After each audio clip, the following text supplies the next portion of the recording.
Next up, if you're sitting at a desk or if you're not taking lunch breaks, this can be very challenging. So I would generally create some form of cold salad, or if you don't like cold salad, just use last night's dinner as your lunch. Um, or just use it as a starter and add other things depending on how much you have left over. If you just have your protein from the night before, add some veggies and some carbs around that base, and you're going to have a really successful lunch at your desk. Snacks. I love snacking. Like I said, I ate a whole bag of Lay's potato chips. Not recently, but I have. So snacks are great. We generally want to go towards those higher protein options. They're going to be more filling, more satiating, and provide you with the nutrients that you need to build muscle, be more active, and feel better throughout the course of the day. Some meat sticks, some jerky are really good options. Those tend to also have higher sodium content, so if you are watching your salt, be mindful of that. But you can also do yogurt or fruits. They do buy the little individual ones that can provide you with like really easy, measured out protein during your day.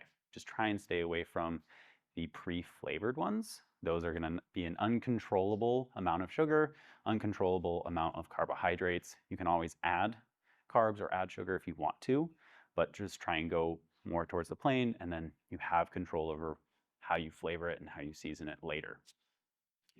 One Greek yogurt is better than another. I prefer to go for like the whole fat Greek yogurt, and the brand does not particularly matter. I just got introduced to Cabot Greek yogurt, and I find like it's a lot more textured. Like it has a more pleasant mouthfeel. I know that this sounds weird, but with Greek yogurt, I feel like it's mostly about like how thick it is, and I think Cabot has the most desirable thickness to it. Uh, Cabot or Cab? Cabot, like the cheese company or a dairy company, I guess. What's your feel on protein bars? I think protein bars are okay, but they tend to be more candy bars with protein than actual protein bars.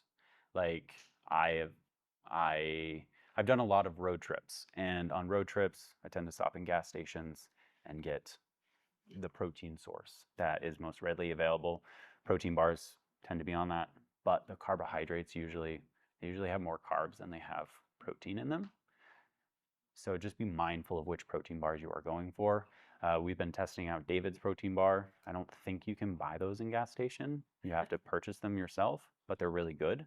And they have the most protein per carb or protein per bar comparatively to the carbs than any other ones I've found. But I also enjoy Barebells, Barbell, Bell. Those you can get in gas stations, and they taste like candy bars, like my mom. I've been trying to convince her to work out for 10 years. She will not. Um, but she still even enjoys them. Like I had her try the cashew caramel one, and she said it tasted like a Snickers. So, but that one also had more protein than it had carbs, so it was a pretty good option. And then I kind of mentioned eating out again. Know what you're going to get into. Focus on eating higher protein options, or if you are going to order something that's not necessarily a high protein option, try and focus on the portion of the meal that is protein before you get into the other things. Like if you're eating a burger, try to eat your burger first before you work on the fries. That kind of thing.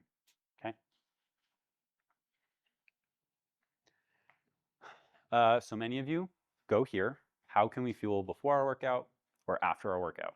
Pre-workout, it's really going to come down to preference. Some people can't have any food in their stomach, otherwise they feel nauseous, they feel lightheaded. Um, Me personally, I have to eat basically a full meal before I come into the gym and work out. Otherwise, I feel lethargic and I have no energy to work out. So we want to kind of balance and find our preference on what we can sustain when working out. And that's just going to take some trial and error. Um, Typically, it's going to be something like yogurt. I know I've mentioned that a lot, but it's really just like the simplest, easiest thing without prep ahead of time to consume. That's going to be a decent amount of protein. And then post workout, protein shakes aren't going to be really necessary. You can have them. I'm not saying don't, but generally speaking, the myth of you needing to have protein 30 minutes after your workout has kind of been dissuaded as long as you're consuming enough protein throughout the rest of the course of the day. Throughout the course of the day. If you have enough protein, you're hitting your 150 grams throughout the rest of the day, you're going to be totally fine and you don't need to have that extra protein post-workout. But if you're struggling to eat your protein goals, that could be a good time for you to habit stack and have that protein shake so that you can hit your protein goals for the course of the day. Does that make sense? Yes. Okay. Sometimes just having a well-balanced meal after your workout does exactly the same as a protein shake, but I understand you may not have time to do that. So protein shake is a viable option. Then sustainable energy throughout the day, having a stable blood sugar. As we mentioned earlier, we want to avoid some really high sugar foods. We want to work on more complex carbohydrates. Things like those whole grains are going to have a much more steady release of the glucose or of the sugar contained within them. They're not going to, especially if we're trying to snack and get more energy around that 3 p.m. mark, having too high sugar of foods is going to imminently provide a crash later in the day, and then you're going to reach for the same thing that provided you that small boost of energy, and it's just going to be a vicious cycle of eating higher or more and more high sugar foods.